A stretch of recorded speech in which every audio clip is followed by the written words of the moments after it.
Buenos días, buenas tardes, buenas noches. Estados Unidos revocó las licencias petroleras que había otorgado a empresas transnacionales para operar en Venezuela, país sobre el que pesan severas sanciones. A esto se sumó el anuncio de Donald Trump de imponer un arancel del 25% a cualquier país que le compre petróleo. ¿Cómo impactarán a Venezuela estas medidas y sanciones de Estados Unidos?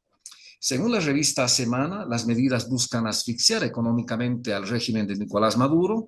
Por otro lado, los efectos de estas sanciones podrían provocar una mayor crisis económica, procesos inflacionarios y una nueva ola migratoria del país, según diversos estudios. Cabe recordar que Venezuela es el tercer proveedor de petróleo de Estados Unidos y tiene las mayores reservas de petróleo probadas del mundo. Después de haber producido casi 3 millones de barriles de petróleo diarios, hoy produce aproximadamente 1 millón. A pesar de esto, la venta de petróleo es la principal fuente de divisas del Estado venezolano. Para analizar y profundizar los temas de aranceles, las disputas comerciales, sus causas y consecuencias, hemos invitado a Carlos Mendoza Potelá, economista petrolero venezolano y docente de Economía Política Petrolera de la Universidad Central de Venezuela. Mendoza Potelá es una de las personas que más sabe de petróleo de Venezuela. Muchas gracias, profesor, por aceptar nuestra invitación. Al otro lado, como siempre, se encuentra Raúl Sidechi, a quien le cedo la palabra. Fuertes abrazos, Raúl. Buenas tardes, Mirko, y buenas tardes o buenas noches, según la geografía de cada quien, Carlos Mendoza Potellá. Primero una pequeña introducción. La situación venezolana es compleja, es muy difícil. Venezuela exporta a Estados Unidos petróleo crudo y le importa petróleo refinado. Hay problemas graves en ese terreno. Y Estados Unidos, que según la mayoría de los analistas está en un periodo de clara decadencia, con un deterioro de su industria y un déficit comercial impresionante, cree que puede resolver el presidente actual esa situación a través de impuestos. Entonces tiene como dos partes mi introducción, ¿verdad? ¿Cómo está la situación petrolera en Venezuela antes de las sanciones, de las aranceles especiales de Trump? Y luego veremos ya cómo esto puede afectar al país. Bueno, si nos vamos a la historia para poder definir cómo eran las cosas antes, Venezuela produjo hasta 1971 3.700.000 barriles diarios. Ese fue el pico al cual más nunca volvió. A pesar de que durante muchos años, lo que nosotros llamamos de la apertura, después de la nacionalización a partir de 1983, se iniciaron gigantescos megaproyectos fundados en la existencia al sur de Venezuela, en la llamada faja del Orinoco, la mayor cantidad de petróleo existente en la Tierra en un solo sitio. Eso es verdad. Lo que no es verdad es que ese petróleo sea directamente producible y pueda ser calificado de reservas. Son recursos que están allí que en un determinado momento, en determinadas condiciones económicas y políticas y en un determinado contexto de mercado, podrían convertirse y de hecho se ha calculado ya más o menos cuánto, en recursos técnicamente recuperables en primer lugar. De toda la masa inmensa que hay allí, hay una proporción que se considera de recursos técnicamente recuperables. Pero el problema no es de que se pueda extraer, porque técnicamente puede significar que tú pases 2 meses sacando un barril.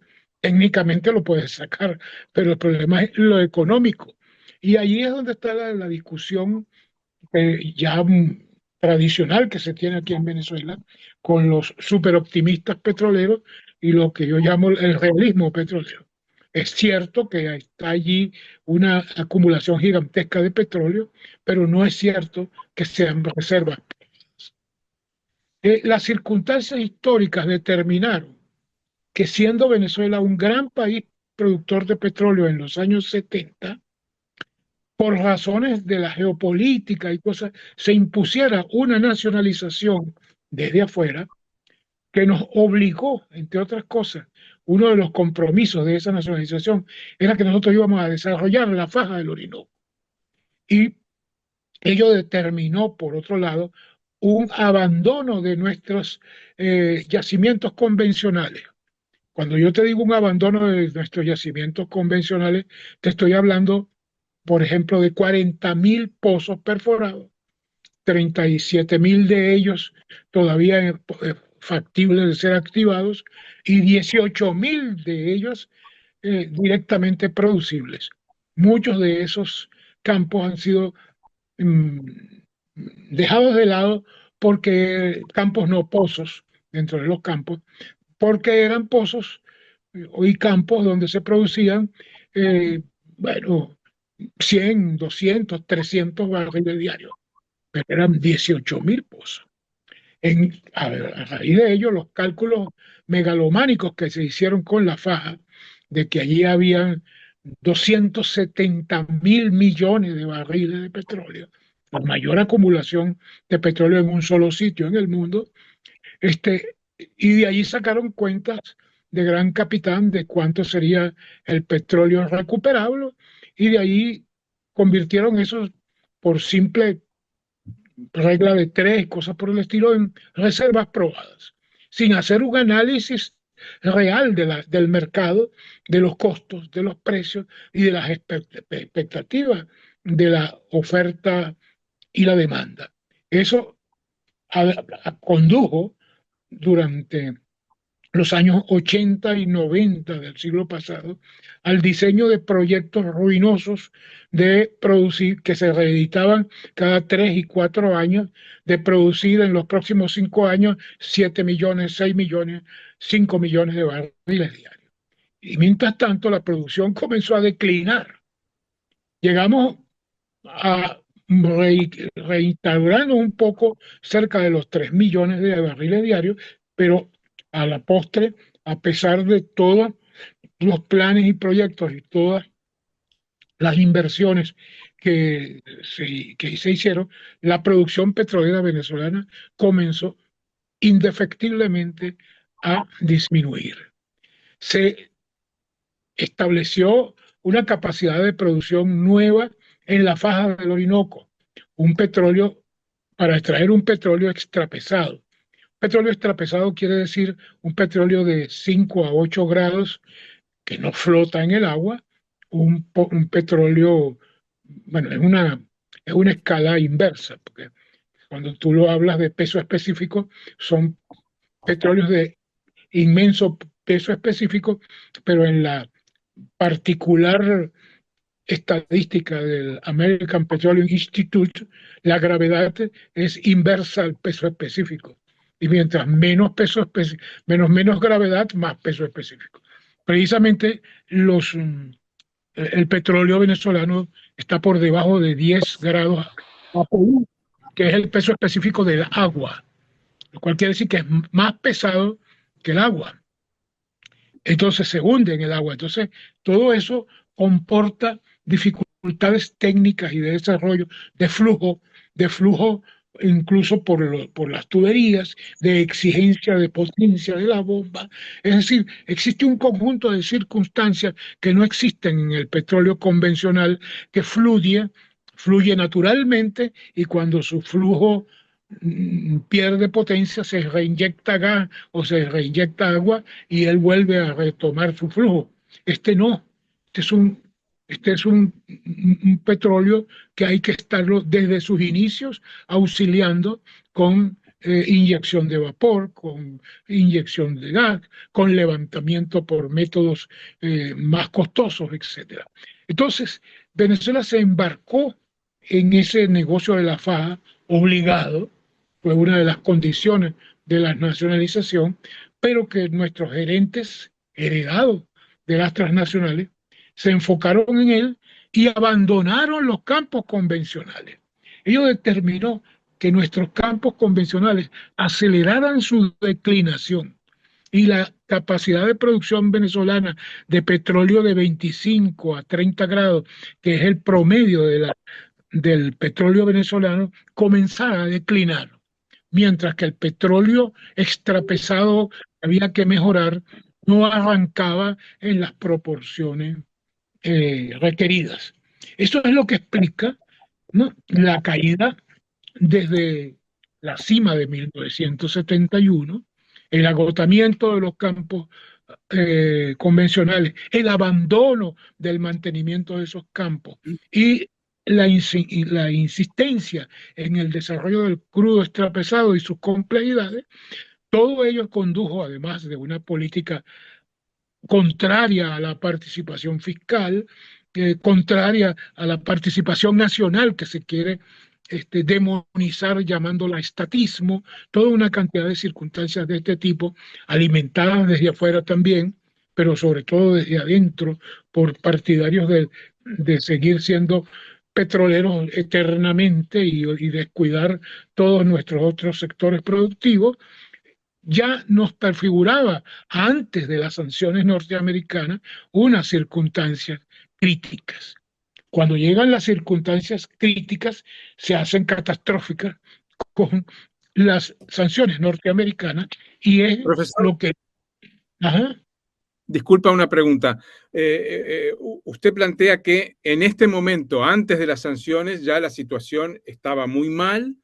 Usted ha Muy mal. mencionado elementos técnicos, elementos políticos, elementos de corrupción.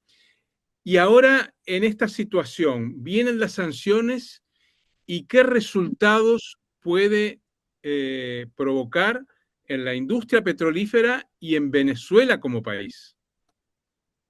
Bueno, las sanciones determinaron que de la última, de 2 millones y tanto de producción en 1914-15, comenzamos a bajar y bueno, se llegó en el 19, 2000, 2019, 2020 a niveles de 400.000, de 500.000 barriles diarios.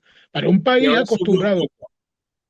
Ahora ha subido, llegado a duras penas durante todos estos años a 980, 990.000, según distintas fuentes, ¿no? Según nosotros ya pasamos del millón, pero según la OPEP estamos todavía en 900. Entonces, bueno, así... Ahora, las sanciones de Trump que vienen ahora, las que comentaba recién Mirko, ¿eso es un golpe final o cómo va a afectar a la economía petrolera venezolana? Bueno, no sé cómo va a ser. Todo parece indicar que Trump pretende que sea un golpe final. Vamos a ver con qué capacidad nosotros podemos responder eso. En primer lugar, están unos 250.000 barriles diarios de producción que iba vía Chevron y vía las otras compañías a las cuales se había dado licencia hacia los Estados Unidos, porque las licencias otorgadas en los dos gobiernos norteamericanos anteriores, el anterior de Trump y el de Biden, permitían que Chevron, por ejemplo, Maurel & Prom, Repsol y Eni extrajeran petróleo, pero con tal de que ese petróleo, entre otras cosas, fuera a los Estados Unidos. Y bueno, con unas condiciones de que no le pagara ni regalía ni impuestos al gobierno venezolano. Y entonces ahí se hizo un, unos mecanismos medio hipócritas entre todos, que se estaba cumpliendo tal o cual cosa, pero en todo caso eso significó en estos años una disminución radical del ingreso neto de la nación por concepto de petróleo. Se reinició, se recuperó parte de la producción que había caído a los niveles cercanos a 400.000 barriles diarios y en estos últimos 3, 4 o 5 años se ha llegado de nuevo en las cercanías del millón, pero por virtud de la operación de estas compañías a las cuales se les otorgó licencia, porque sin licencia, con las operaciones directas de PDVSA y ventas a China, a Irán, a Cuba y a otros países por la vía de los barcos fantasma, de estos buques que apagan los transponders y desaparecen en el medio del océano y de repente aparecen en el Golfo de Malaca y de ahí pasan vía ship to ship de un barco a otro y de repente llega a un puerto chino un barco con un petróleo que no se sabe de dónde viene o a la India también. Es decir, todos unos mecanismos de elusión de las sanciones americanas, tanto por el que lo envía como por el que lo recibe. Yo les había contado la vez anterior el caso del puerto de Shandong en China. El puerto de Shandong en China es uno de los principales puertos receptores de petróleo de todo el mundo. Pero el puerto de Shandong recibió protestas de las navieras occidentales, europeas, etcétera, que transportan petróleo ruso, iraní, iraquí, de cualquier parte a China, en el sentido de que ellos iban a confrontar problemas con los Estados Unidos si al puerto de Shandong llegaban también buques fantasmas trayendo petróleo venezolano. Entonces, ¿qué se hizo?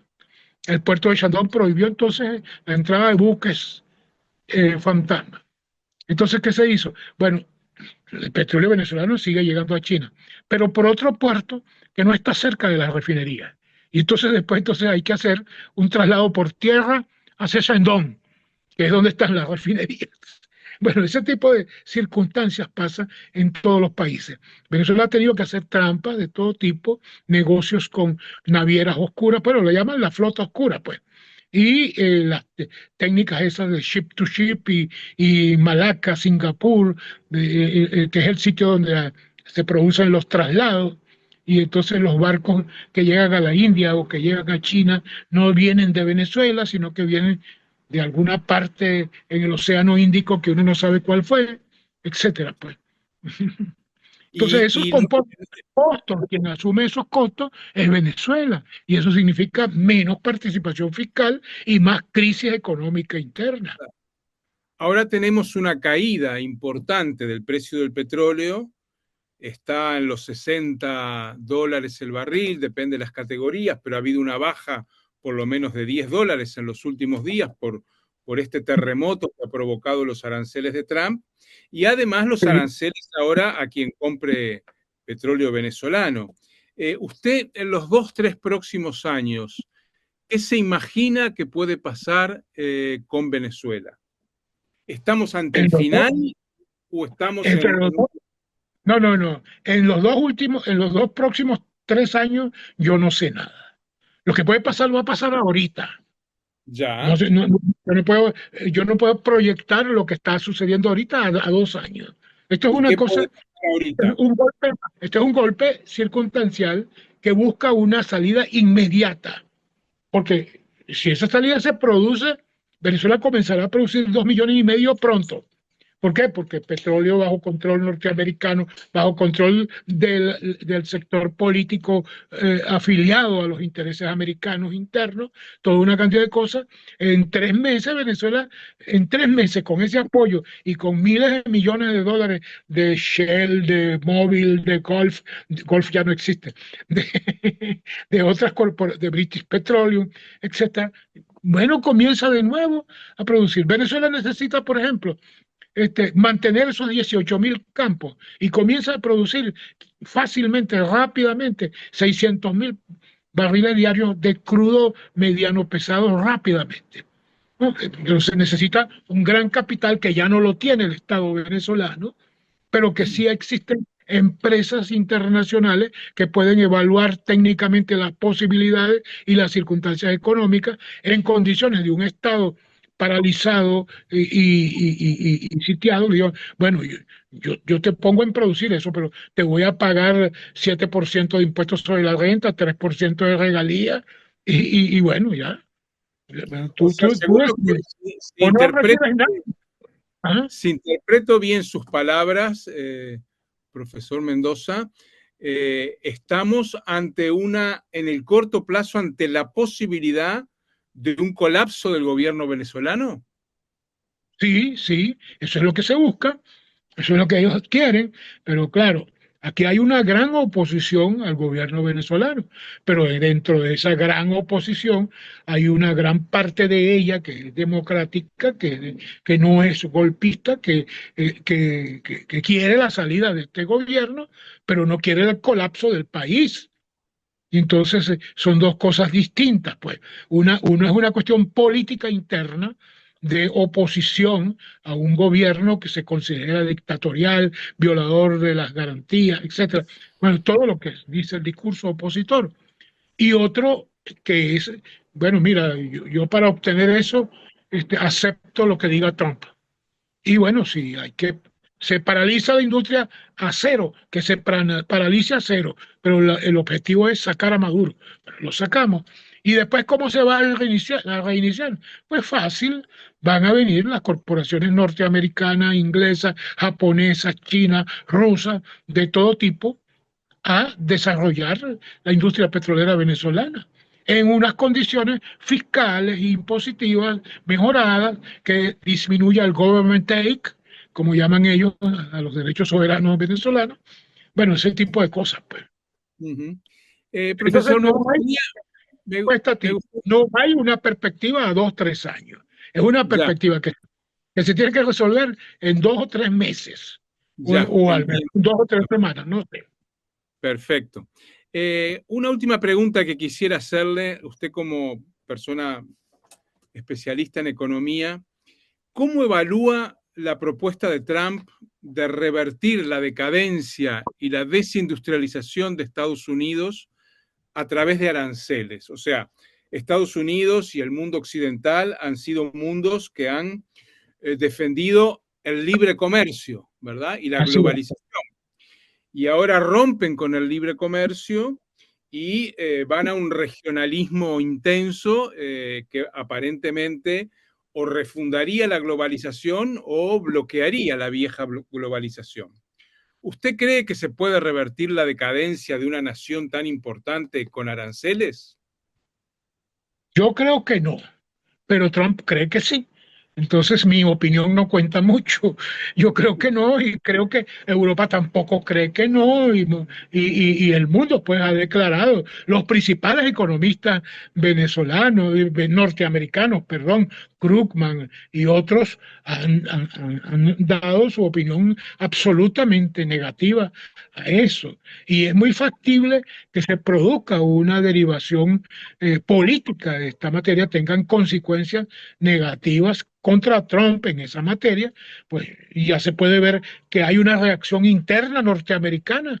El lunes fue considerado para ellos el lunes negro y hubo manifestaciones de decenas de miles en varias de las principales ciudades norteamericanas. ¿Qué significa eso? Que ellos están previendo que eso le está haciendo daño a la economía norteamericana actual directa. ¿Qué es lo que pareciera suponerse de esto?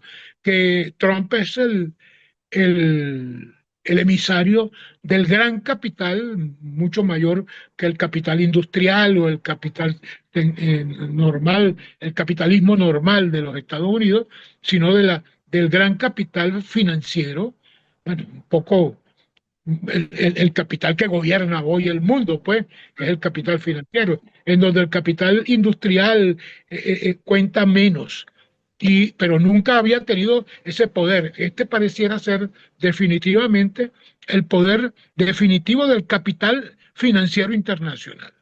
Eso que llaman el 1%, ¿verdad? El sector más concentrado que, Sí. que se ha apropiado del Estado-nación, ¿verdad? Y lo ha blindado Bueno, para hasta ahora el 1%, pero tal como lo está planteando Trump, es el 1 por 1000. Claro, sí, sí, sí. Porque el 1% es lo normal, Claro. que se reúnen en Davos y cosas por el estilo. Esos son el 1%. Y ya el mundo está acostumbrado a ese 1%. Pues Trump lo está llevando al 1 por 1000. Bueno, tenemos que ver todavía por delante qué tal estabilidad tendrá el gobierno de Trump. Tiene casi 4 años por delante, pero lo que cuenta es el primer año. Los políticos se han dado cuenta que lo que no consiguen en el primer año, luego empiezan las elecciones de medio periodo y a bloquearse todo. Te paso la palabra a ti, Mirko, por si quieres plantear algo. Gracias, Raúl. Profesor, China es el principal comprador de petróleo venezolano, luego continúa Estados Unidos, España, Cuba. La pregunta es, ¿China se arriesgará a comprar petróleo venezolano tomando en cuenta que pesa sobre esta posible acción 25% de aranceles que se sumarían a los aranceles? Lo veo bastante complicado. China se está moviendo con mucho cuidado en ese sentido. Incluso yo te puse el ejemplo de para evitar las sanciones del puerto de Shandong y toda esta cosa. No sé si eso, pero esta movida de Trump comienza con un arancel directo a China del 34%. Y entonces, no sé si la respuesta puede ser, entre otras cosas, aumentar los negocios con Venezuela y con otras fuentes. Yo en verdad no soy analista de la política china, que tú sabes, como toda cosa oriental es inescrutable, este, como las miradas rasgadas son inescrutables, no sé qué, pero ellos se han mantenido, durante el periodo anterior a esta desbarajuste de Trump, ellos han sido muy meticulosos en ese sentido, manteniendo la relación con Venezuela, pero sin provocar violar sanciones o cosas por el estilo, recibiendo petróleo por otras vías, etcétera, tipo de cosas. Lo mismo pasa con Rusia, por ejemplo. Rusia, que tenía negocios en Venezuela, Rosneft. ¿Qué hizo Rosneft cuando comenzaron las sanciones? Rosneft es una empresa privada. Y entonces, pero claro, ellos tienen negocios aquí en Venezuela y Rusia quería seguir teniendo negocios aquí en Venezuela. Ah, pero es que Rosneft tiene negocios en Estados Unidos. Y a Rosneft no le conviene seguir teniendo negocios en Venezuela porque se arriesga a sanciones, a contramedidas en los Estados Unidos contra Rosneft. ¿Qué hicieron? Pasaron las acciones de Rosneft a una compañía estatal de propósito que no existía, ¿no? Rosneft, que en ruso quiere decir petróleo ruso en el exterior. Una compañía que ustedes quizás no han oído nombrar nunca. Rosneft. O sea, petróleo ruso en el exterior. Eso no existe sino para administrar lo que antes eran los activos de Rosneft en Venezuela, ahora administrados por una compañía estatal. Bueno, ese tipo de mecanismos y de diplomacia de aceptación de las sanciones del otro para no provocarlo, está jugando en esta cosa. Rusia, el petróleo ruso está sancionado, pero también logra mecanismos para llegar por el océano Ártico a China y así por el estilo. Entonces, y están jugándose ahí con que, bueno, yo te estoy provocando, pero no te estoy provocando. Yo estoy vendiéndole petróleo a China, pero no estoy violando tus sanciones. Yo lo estoy haciendo por debajo de cuerda, etcétera. Es decir, ahí hay un juego hipócrita en el mercado que uno no sabe a qué atenerse realmente. Entonces, en el caso de China, tampoco lo sé qué decisiones van a tomar, pero desde luego ellos han sido, bueno, con el caso de China con respecto a Venezuela hay una circunstancia, que es que Venezuela tiene una gran deuda con China, de un fondo chino que China adelantó venta de petróleo a futuro, se llama eso normalmente. China adelantó el monto esperando compensación futura. Esa compensación futura no ha terminado. Y entonces ya por ahí te indica que el petróleo que va a China no es un petróleo que tiene un precio comercial y no va a sustituir petróleo a la China, no va a sustituir el petróleo que va a los Estados Unidos a full price. ¿Entiendes? Profesor, eh, hablaba Raúl en su última pregunta de esta disputa comercial intensa que se ha desatado estos últimos días entre Estados Unidos y el mundo. Y la pregunta es, como obligada, ¿cómo puede aprovechar América Latina esta disputa comercial intensa? ¿Tiene las condiciones para hacerlo en términos comerciales, económicos y políticos? ¿Cómo la ve? Bueno, eso me lo tienen que decir ustedes. porque yo no la veo muy clara desde aquí, desde mi perspectiva venezolana. Yo sé que Brasil se está moviendo mucho en el BRICS, ¿no? Y en el BRIC, bueno, está creando un mercado paralelo, distinto, independiente del dólar, está buscando esos mecanismos y eso pareciera que está funcionando. Venezuela quería incorporarse al BRIC, pero por razones políticas de no reconocimiento al gobierno de Maduro, el gobierno de Brasil impidió la entrada de Venezuela al BRIC. Era un camino de Venezuela para eludir eso, pero ahí se mete el reconocimiento, por el no reconocimiento al gobierno actual de Venezuela. Ahora, tanto todo, bueno, el puerto de Bolivia, la participación de Brasil en el BRIC, todo un conjunto de circunstancias en donde el Suramérica se está incorporando a la iniciativa de la franja y la ruta, o de la ruta y la franja. Bueno, eso indica que China está buscando establecer vínculos más estrechos con América Latina. Con Venezuela existe el conflicto este, que es un petrolero y China creo que no está no es que no esté en capacidad, tal vez no está interesada en aumentar muchísimo más su captura de petróleo venezolano o su envío de petróleo venezolano cuando tiene fuentes mucho más seguras, mucho más directas y mucho más baratas de petróleo convencional, ligero, adaptable a cualquier refinería que viene de Irak, de Irán, de la propia Rusia, etcétera. Entonces, si lo analizamos estrictamente mercantilmente hablando, no es ningún. Ahora, políticamente hablando, el interés chino de latirle en la cueva a los Estados Unidos podría pensarse, sobre todo si los Estados Unidos le declaran una guerra comercial a Rusia. Puede ser entonces que China intente aumentar sus vínculos con toda América Latina, no solamente con Venezuela, y sobre todo con Brasil. Una reflexión, no sé si tienes algo más, Mirko, una reflexión que quiero dejar sobre la mesa, más que como pregunta, como invitación a pensarlo y al debate, ¿no? Estamos en una transición entre la decadencia estadounidense y occidental y el ascenso asiático y chino. Todas las transiciones en la historia de la humanidad, en los últimos 5 o 6 siglos, se procesaron a través de guerras, ¿verdad? Así es. Las guerras de independencia, las 2 guerras europeas, etc. La pregunta es, esta guerra comercial, que ya no es una guerrita, ¿no? Le acaban de poner 104% de impuestos de aranceles a China porque China retrucó, ¿verdad? Igualando los aranceles de Estados Unidos. ¿Podrá la guerra comercial derivar en guerra militar, en guerra caliente? Esa para mí es la gran pregunta en este momento. No tengo respuesta.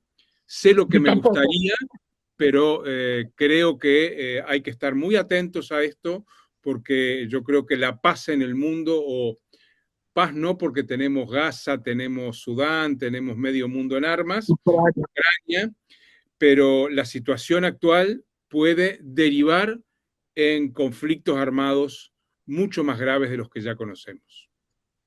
Bueno, eso es una posibilidad, pero tú sabes que yo, viendo las manifestaciones dentro de los Estados Unidos, yo creo que el pueblo norteamericano a veces tiene potencialidades y creo que no está dispuesto a participar en una guerra caliente en este momento, partiendo de sus niveles actuales de bienestar, de seguridad y bueno, que los precios están altos, que cualquier cosa de esta, que la inflación, pero no es lo mismo